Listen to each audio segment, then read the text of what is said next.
બનાસકાંઠા જિલ્લાનું વિભાજન કરી નવો જિલ્લો થરાદ જાહેર કરવામાં આવ્યો છે, જેમાં કાંકરેજ તાલુકાનો થરાદ જિલ્લામાં સમાવેશ કરવામાં આવતા ભારે હોબાળો મચી ગયો છે અને આજે આ જાહેરાતના ત્રીજા દિવસે પણ કાંકરેજમાં વિરોધ પ્રદર્શન જોવા મળ્યા હતા।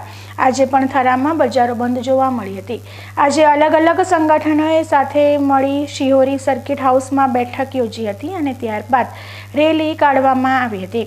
રેલીમાં જોડાયેલા લોકોએ રેલી દરમિયાન ઉગ્ર સૂત્રોચ્ચાર કર્યા હતા અને સરકાર દ્વારા જો કાંકરેજ તાલુકાનો સમાવેશ બનાસકાંઠા જિલ્લામાં કરવામાં નહીં આવે તો ઉગ્ર આંદોલન છેડવાની ચીમકી પણ ઉચ્ચારી હતી।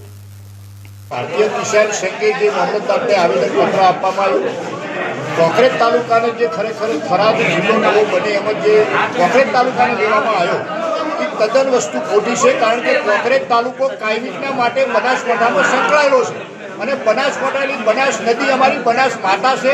તો અમારો કાંકરેજ તાલુકો થરાદ જિલ્લો બનાવ્યા એમાં અમે ખુશ છે, જિલ્લો બનાવ્યા એનાથી અમને કોઈ વિરોધ નથી, પણ અમારા તાલુકાને જે થરાદ જિલ્લાની અંદર જે સમાવેશ કરવામાં આવે એમાં અમારો વિરોધ છે। આ એક જ આજે શરૂઆત કરી છે। ભારતીય કિસાન સંઘે મામલતદાર સાહેબને આવેદનપત્ર આપ્યું।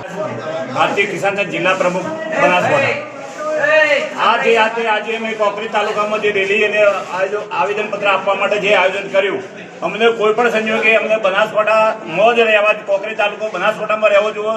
અમારે થરાદમાં કોઈ દિવસ જવાનું નથી અને અમને એટલું બધું દૂર, જે ભૌગોલિક રીતે અમને બહુ દૂર પડે છે અને ખરેખર આ બનાસકાંઠા અસ્મિતામાં અમારું કાંકરેજ તાલુકો બનાસકાંઠા અસ્મિતાની સાથે જોડાયેલો છે, બનાસકાંઠામાં જ રહેવું જોઈએ એવું અમારી માગણી છે ભારતીય કિસાન સંઘની।